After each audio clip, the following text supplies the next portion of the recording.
हाँ, तो कैसे हैं आप लोग। आज हम लोग क्लास 11th का एक न्यू चैप्टर शुरू करने वाले हैं, Newton's law of motion.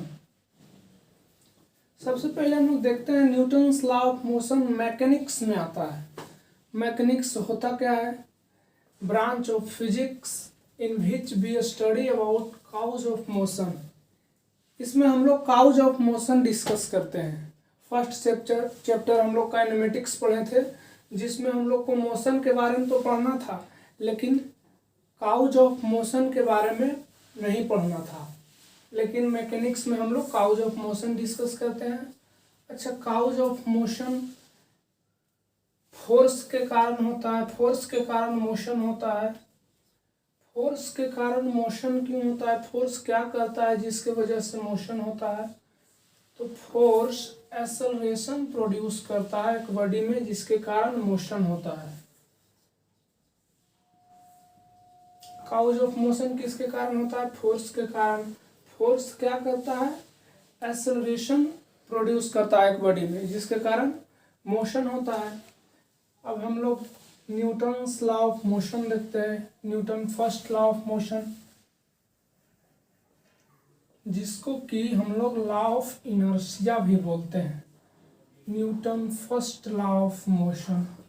First law क्या बोलता है कि अगर एफ नेट जीरो हो, अगर एफ नेट जीरो हो, यह बॉडी है, इधर से 5 न्यूटन फोर्स लग रहा और इसके अपोजिट साइड से भी 5 न्यूटन फोर्स लग रहा है।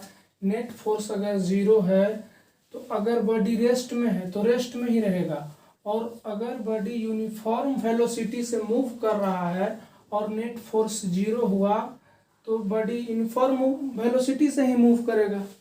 तो इसका मतलब क्या हुआ कि अगर एफ नेट जीरो होगा, then a body either in rest, a body remains either in rest or move with constant velocity।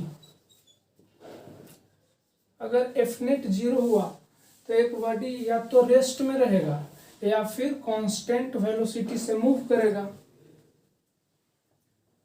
इसको हम लोग लॉ ऑफ इनर्शिया भी बोलते हैं। Newton first law of motion को हम लोग लॉ ऑफ इनर्शिया भी बोलते हैं। लॉ ऑफ इनर्शिया होता क्या है? तो इनर्शिया बोलते हैं कि अगर बॉडी रेस्ट में है तो रेस्ट में रहना चाहता है, अगर बॉडी मोशन में है तो वो मोशन में ही रहना चाहता है। इसका मतलब क्या हुआ कि बॉडी अपना स्टेट को चेंज नहीं करना चाहता है। अगर रेस्ट में है तो रेस्ट में रहना चाहता है, अगर मोशन में है तो मोशन में रहना चाहता है, तो अपना स्टेट को चेंज नहीं करना चाहता है। A body has tendency to maintain its state,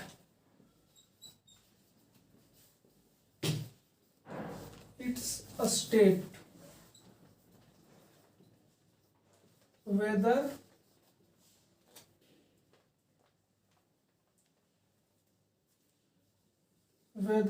it is in motion और रेस्ट। रेस्ट में है तो रेस्ट में रहना चाहेगा और मोशन में है तो मोशन में रहना चाहेगा। बॉडी के पास टेंडेंसी होता है मेंटेन इट्स स्टेट, अपना स्टेट को मेंटेन करता है। अगर मोशन में है तो मोशन में रहना चाहेगा और अगर रेस्ट में है तो रेस्ट में रहना चाहेगा। फर्स्ट लॉ ऑफ मोशन को क्वालिटेटिव लॉ बोला जाता है। क्वालिटेटिव लॉ बोलते हैं हम लोग। फर्स्ट लॉ ऑफ मोशन को क्वालिटेटिव लॉ बोला जाता है। अब हम लोग सेकेंड लॉ ऑफ मोशन देखेंगे। उससे पहले थोड़ा सा मोमेंटम पर बात कर लेते हैं। मोमेंटम को इस तरह से डिनोट किया जाता है P से। मोमेंटम का फॉर्मूला क्या होता है? मास इनटू वेलोसिटी। इसका SI यूनिट क्या हो जाएगा? kg मीटर पर सेकेंड हो जाएगा। और अगर हम लोग डायमेंशन की बात करें तो डायमेंशनल फॉर्मूला क्या हो जाएगा, केजी के लिए एम हो जाएगा और मीटर के लिए एल हो जाएगा। टाइम पर सेकेंड में है तो टी माइनस हो जाएगा, एम एल टी माइनस हो जाएगा इसका dimensional formula. Momentum mass into velocity. Linear momentum vector quantity होता है, वेक्टर क्वांटिटी होता है। अब हम लोग सेकेंड लॉ ऑफ मोशन को डिफाइन करते हैं। Second law of Newton second law क्या बोलता है, force is directly proportional to rate of change of momentum.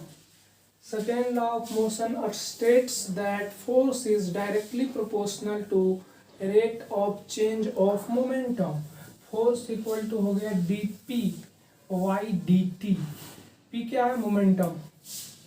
अब p का फॉर्मूला क्या होता है, मोमेंटम का मास इंटू वेलोसिटी। हम लोग इस तरह से p के जगह पे एम भी पुट कर सकते हैं, एम भी वाई डी टी। हम लोग को डिफ्रेंशिएट करना है, चलिए हम लोग डिफ्रेंशिएट करते हैं।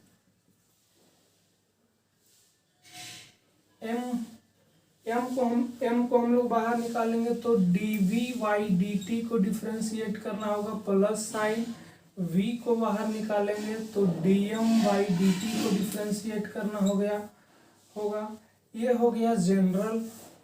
अब इसका स्पेशल केस कुछ देखते हैं, केस कुछ देखते हैं। अब हम लोग m को कांस्टेंट मानेंगे और v को वेरिएबल मानेंगे। फर्स्ट केस में हम लोग m को कांस्टेंट मानेंगे और v को वेरिएबल। अगर m कांस्टेंट है और v वेरिएबल है तो क्या होगा, तो dm by D T zero हो जाएगा। अगर m कांस्टेंट है, कांस्टेंट का डिफ्रेंसिएशन जीरो हो जाएगा तो ये पार्ट जीरो होगा। तो फर्स्ट केस का क्या हो जाएगा, force equal to m d we Y D t. अब d we Y D t क्या होता है, एक्सेलरेशन का फॉर्मूला क्या होता है, d we Y D t. Acceleration equal to होता है d we Y D t. तो क्या हो जाएगा, f equal to M A. तो सेकेंड लॉ का एक केस है f equal to M A. Generally हम लोग इसी को यूज करते हैं, second law of Newton second law में हम लोग जनरली इसी का यूज करते हैं। एक स्पेशल केस है f equal to M A. अगर हम लोग अब की बार v को कांस्टेंट मान लेंगे, सेकेंड केस में हम लोग सेकेंड केस करते हैं, उसमें हम लोग v को कांस्टेंट मान लेंगे। अगर v को कांस्टेंट मान लेंगे, v कांस्टेंट है और m वेरिएबल है, तो क्या होगा सेकेंड केस में, v कांस्टेंट है तो कांस्टेंट का डिफरेंशिएशन जीरो हो जाएगा। तो यह f इक्वल टू क्या हो जाएगा, v D M by D T. ये फॉर्मूला आ जाएगा।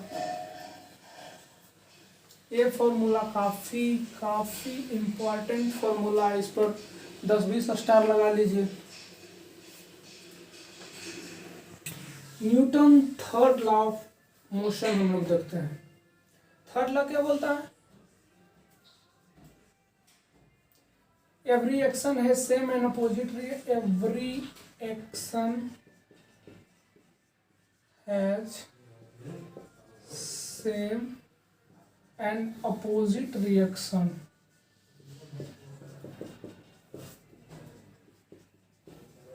इसका क्या मतलब हुआ कि एवरी एक्शन जो भी हम लोग करेंगे उसका अपोजिट रिएक्शन आएगा। मतलब F12 equal to minus F21। मतलब कि जितना एक बॉडी है और एक दूसरा बॉडी है, तो जितना फोर्स, अगर सपोज दैट हम लोग इन दोनों को कोलाइड करता है, तो जितना फोर्स ये इस पे लगाएगा उतना ही फोर्स ये भी इस पे लगाएगा। दोनों का मैग्नीट्यूड सेम होगा, लेकिन डायरेक्शन अलग अलग होगा। एक फोर्स लग रहा है ए बॉडी पे, दूसरा फोर्स लग रहा है बी बॉडी पे, मतलब अगर एक को हम एक्शन बोले तो दूसरा रिएक्शन हो जाएगा, इसीलिए हम लोग को इसे बोलते हैं action reaction force. Action reaction force, किसी को भी हम लोग एक्शन बोल सकते हैं और दूसरा जो बच गया वो हो जाएगा reaction force. Action reaction force हमेशा दो बॉडी पे लगता है, एक इस पे लगा एक्शन हुआ, इस पे एक्शन हुआ तो इस पे रिएक्शन होगा। अब देखो कुछ और इम्पोर्टेंट पॉइंट कि दोनों के बीच में टाइम गैप नहीं होता है, एक्शन और रिएक्शन होने में कोई टाइम गैप नहीं होता है, there is no time gap in action and reaction force. Action और रिएक्शन होने में टाइम नहीं होगा, सेम इंस्टेंट पर एक्शन भी हो जाएगा और रिएक्शन क्या बोलते हैं उसको, रिएक्शन भी सेम टाइम पे हो जाएगा। अब नेट फोर्स जीरो नहीं हो सकता है एक्शन रिएक्शन फोर्स में, या न्यूटन थर्ड लॉ जो भी है, इसमें नेट फोर्स जीरो नहीं हो सकता। क्यों नहीं हो सकता नेट फोर्स जीरो? क्योंकि फोर्स दो ऑब्जेक्ट पे लग रहा है। अगर एक ऑब्जेक्ट पे लगता फोर्स तो जीरो हो सकता था, लेकिन एक ऑब्जेक्ट पे अगर एक्शन हो रहा है तो दूसरा पे रिएक्शन हो रहा है, इसलिए एफ नेट कभी भी जीरो नहीं हो सकता एक्शन रिएक्शन फोर्स में। एक्शन एंड रिएक्शन फोर्स जो होता है, action and reaction force independent of charge and mass, independent होता है